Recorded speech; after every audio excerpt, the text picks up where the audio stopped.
Hey, it's Captain Matt, Boater's Secret Weapon, and today we're talking about used wake boats, surf boats, wakeboard boats, tow boats, whatever you want to call them, Mastercraft, Centurion, Nautique, Taiga, those type of boats. So let's look at buying used. So when you buy used, I think it's important to understand the progression of these type of tow boats from the 90s up to 2023.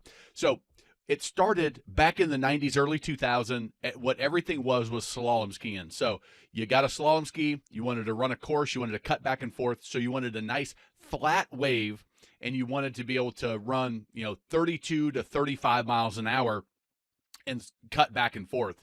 What that meant is you had direct drive boats where the motor was in the middle of the boat. You had a long shaft, and you tried to have the bottom as flat as you could to produce the flattest wake possible so you could cut back and forth. Then wakeboarding became popular in the mid 2000s or so. They said, hey, you know what? These boats are all made to produce small wakes. They've had the molds built. They've been building them for a long time. They said, what we can do is we can put a wakeboard tower on them, call them wakeboard boats, and we'll put ballast in the boats. We'll put extra weight in the boat to sink it down in the water, displace more water, and produce a bigger wake so you can jump doing your wakeboarding, okay? So in 2009 or so, and each manufacturer is a little bit different, they started putting more ballast in to get that wake. Well, then surfing kind of became popular, and they said, all right, we need even better wake. So they said, what can we do besides just weighting the boat down to put good surf wakes back there? Is they came up with surf systems. And what that is like Malibu's Wake Gate or Nautique's surf system, which is a little edge that slides out to change the water flow to produce a bigger wake, basically more displacement. You had like the TAPS 3 system from Taiga, a tab system from Centurion, and they kind of put these trim tabs on the back of the boat that were to displace more water, produce a bigger wake, and kind of shape it a little bit.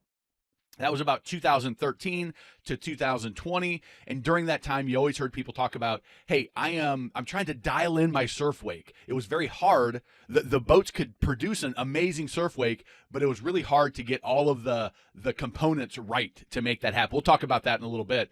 In 2020 to today, they have really put systems in place so it's just a one touch and you can have your surf wake dialed in perfectly with ballast, with the surf systems, with listing the boat, with a one switch, and we can switch it over to the other side. And so the surf systems are more nuanced and there's less dialing in. Now, with all of that said, you can take any of these boats and you can surf them. And some of them is going to take just more ballast. Some of it is going to take adding aftermarket products on, which we'll talk about. But I wanted you to understand the progression. So if you see, man, when I get to 2005, those boats are much, much cheaper. This is why. So again, when it comes to the wakes, I've got a full video on how surf wakes are made. I go into all the details, but the basics are you can either design the hull to produce a big surf wake. So the flat bottom doesn't produce much. When you start putting a lot of dead rise in, that's going to produce a better wake. And when you ballast it up by putting water in the tank or lead in the, in the corners of the boat, that ballast is going to make a better wake. And the ballast in the back of the boat is going to have more impact than ballast up front in the bow. And then you have obstructing the flow, the surf systems, the Malibu Wake Gate, the Nautique surf system, the TAPS 3 system by Taiga, which is a tab, and then the wedges like Malibu uses with their surf gate system. So those are the three-way wakes are created. Again, I go into much more detail and talk through the specifics. You should watch this video if you're interested. But we'll talk about, if you look at these two boats, you may say, oh, they're both surf boats, right? Well, the reality is if you look at the height of the gunnel on this Centurion versus this Taiga, you'll notice that the Centurion is much shallower, okay? One, it's not as heavy, so it's not going to displace as much water. Two is, if you were to list this boat, you would get in a dangerous situation of taking water over the edge and swamping your boat if you listed it too far down. Now on this Taiga, which is a more modern surf boat, you'll see what they did is they made it much, much deeper. One, it allows them to put ballast under the floor, so that ballast is down low, out of the way. But also, now when you list it, you still have a lot of freeboard out of the water that's going to keep it from coming over the edge. It's going to allow you to make a better surf wake. The other thing you'll notice if you're looking at a true surf boat versus a kind of a converted wakeboard boat that was converted from a ski boat back in the early 2000s, you'll notice the width of the boat, the beam. So this Centurion, it says World Championship towboat. Well, that towboat is very narrow. The beam on this one is 7.5 feet wide. If you look at this Taiga, it's gone to 8.5 feet. It's much wider, it's much deeper, it's much heavier, which is going to produce more wake, and then you can see the surf system there. So looking at the height of the gunnel, looking at the width of the boat is going to tell you the deeper, heavier, wider boats are probably going to make a better surf wake than the narrower, shorter, not as deep, not as heavy towboats that were in that early 2000 range, okay? The next is the surf system. You've got the gate system, like the Nautique surf system, and the Malibu, which is going to deflect the water from the back corner of the boat. And then you have the tab system, which is going to deflect the water, change the flow, and make a big surf wake based on a tabs on the transom of the boat. Which is better? It depends which wave you like more. It just produces a different style of wake. I wouldn't say that one's better than another. Some people would lean towards the tab system, but I don't know that you can say one is specifically better than another. I will say that more manufacturers are using the tab system. You want to make sure that whatever used boat you're looking at, that these systems are working properly and they're doing what you want it to do. Again, I talked about the inboard direct drives like this towboat. You can see it says Wake Boat Edition. Well, the reality is this boat was designed to slalom ski. The motor's in the middle. You even have a pylon here in the middle. All they did to make it a wake boat is they put a wakeboard tower on and they put some sack ballast in the back of the boat to sink it lower and make a better wake for wakeboarding. Now, if you want to surf, you absolutely can surf this boat. Just know that a used boat that you want to surf, it's better to have the V-drive system where the motor's in the back and you got the shaft that goes forward and then comes back out, versus this one where all of that weight is in the middle of the boat, so it's not sinking it down as much. When you put that weight in the back, you can push that bottom down even more, which is going to make a bigger wake in the back of the boat. Now, if you have a boat like this, or any boat that you're not totally in love with the wake it's making, it doesn't have a surf system, you can easily add something like this swell wake surf creator, a wedge, basically. It's the same concept that Malibu uses in their wake gate, but it just suction cups to the back transom of your boat, or to the back gunnel of your boat near the transom for $300 to $600. That is going to improve your wake tremendously. So you can take a boat like this, which you can get for much, much cheaper because it's really not a surf boat, but you can put this wedge on it and you can make it very surfable. You can do it safely. The other thing, if you want to put a little bit more into it, you could say, hey, I love the surf systems that Centurion has and Taiga has, those tab systems. You can get an aftermarket surf system for $3,000 to $10,000 instead of having to suction cup this to the side of the boat every time and take it off and move it. If you want to change sides, you can't do it on the fly.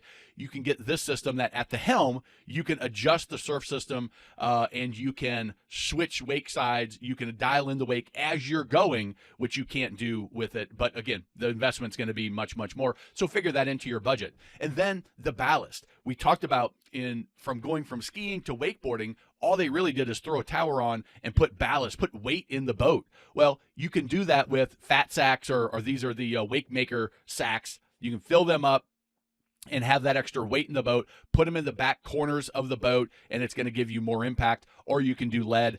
I prefer the water sacks because they're cheaper and you can drain them out so you're not having to carry around an extra 500,000 pounds of weight in the boat all the time, wasting fuel, and more importantly, giving the wake boats and the surf boats a bad reputation of throwing out huge wakes when they aren't using them and destroying the shoreline, which is potentially causing legislation coming down in some areas to ban surf boats or surfing during certain times. So just be aware of that. And the next thing you can do is you can put an actual surf prop on. Again, because some of the boats in the 90s to 2000s were designed for water skiing at 32 to 35 miles an hour or wakeboarding at 18 to 22 miles an hour, the props were designed to be optimal in those speeds.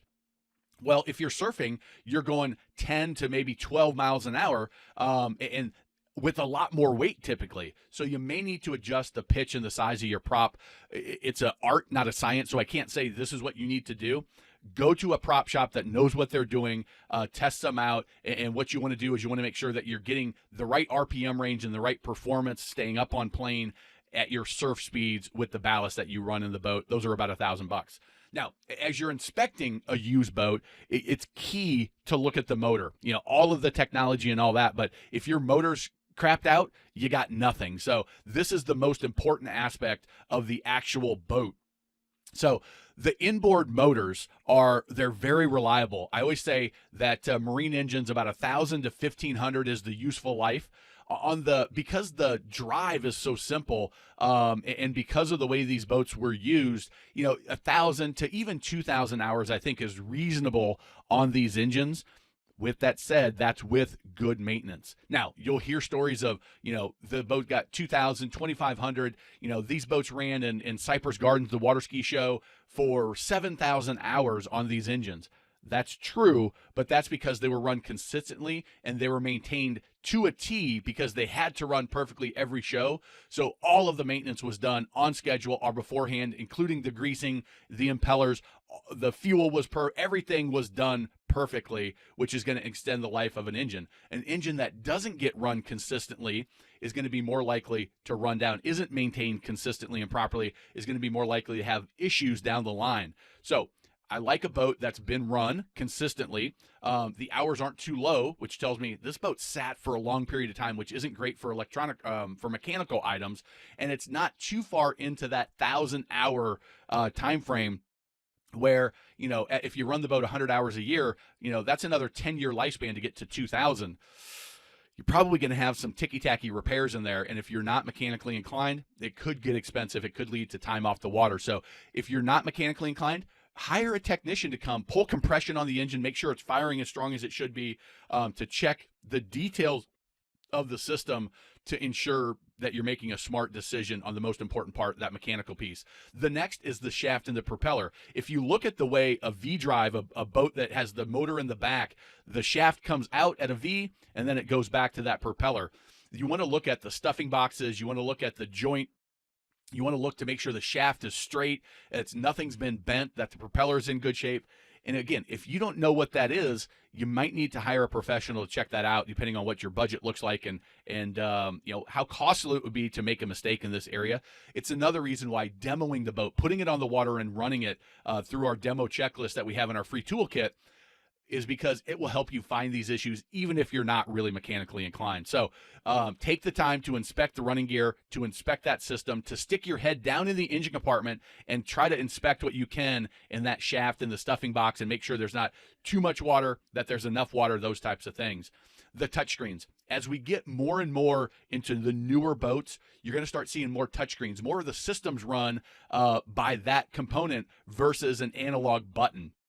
You want to make sure that the software is up to date, that screen works, because if it goes out, if it's not working properly, some of your systems that your boat has may not work, and you may not have a analog override, an actual switch override that you can use. So make sure you go through it. The other reason I want you to go through it is because they could be complicated. Let the previous seller or the dealer walk you through it, so then you know how to get the most out of your boat, and you'll enjoy it more when you're on the water. I also suggest if you do buy that boat, take it out the first day, just go through all the systems, fill up ballast tanks, switch the surf systems, turn on the blower, see what's all controlled by that so you can figure it out. It'll make your ownership experience much more enjoyable.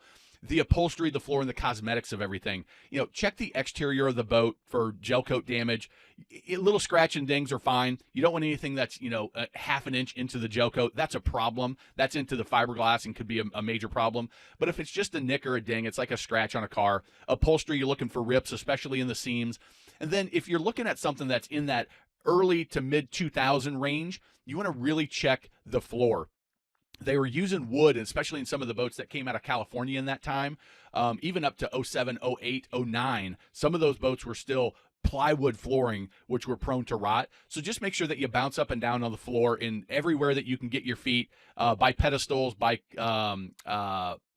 tanks and things like that, where there might be a screw through that water could get in and cause problems, just to make sure you don't have a soft floor, which can be very expensive to repair. I mentioned the towers, that a lot of times they just put a tower on a boat and then called it a wake boat. Well, what happened is, as wakeboarding got more popular, people that had ski boats said, oh, that looks fun. I'm going to get a fat sack. I'm going to get a ballast tank, and I'm going to put a wakeboard tower on my boat.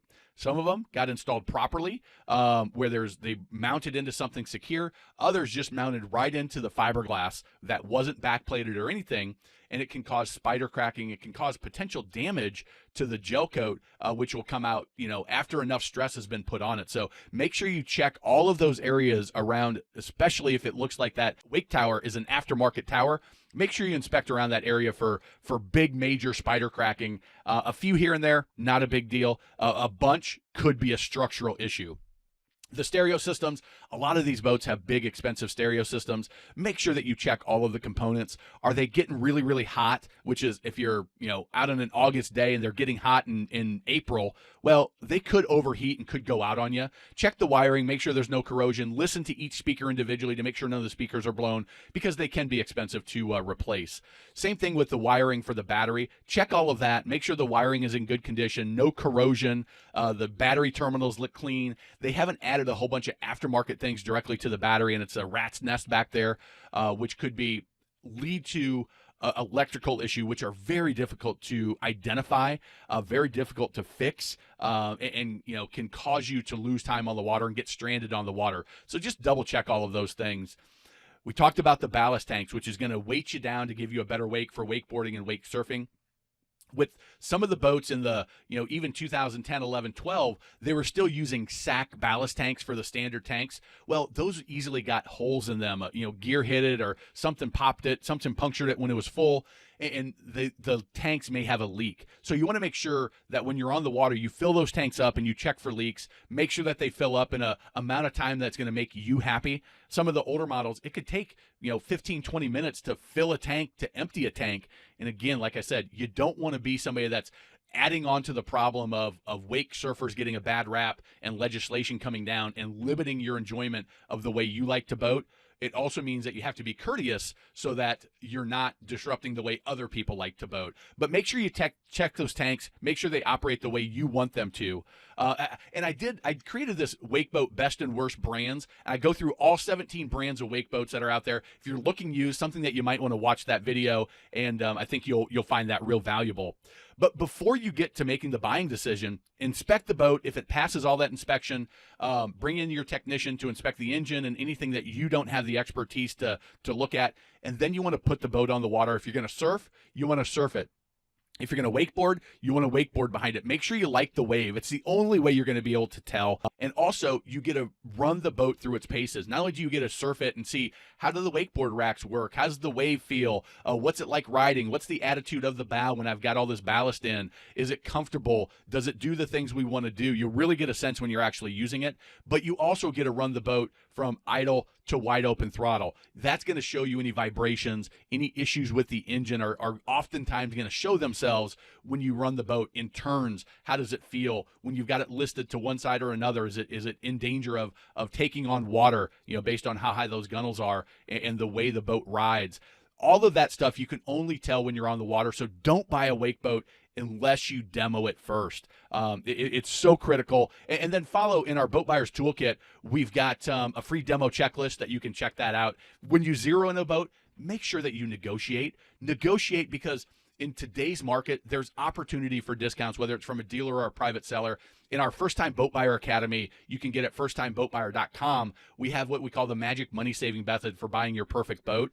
It's a negotiation strategy that anybody can use that will save you hundreds, likely thousands, and for some people even more, depending on the price point of the boat you're looking at. So check that out. Again, if you like this video, give it a thumbs up, subscribe to the channel, grab that toolkit before you buy your boat. It'll be a huge asset. It's totally free.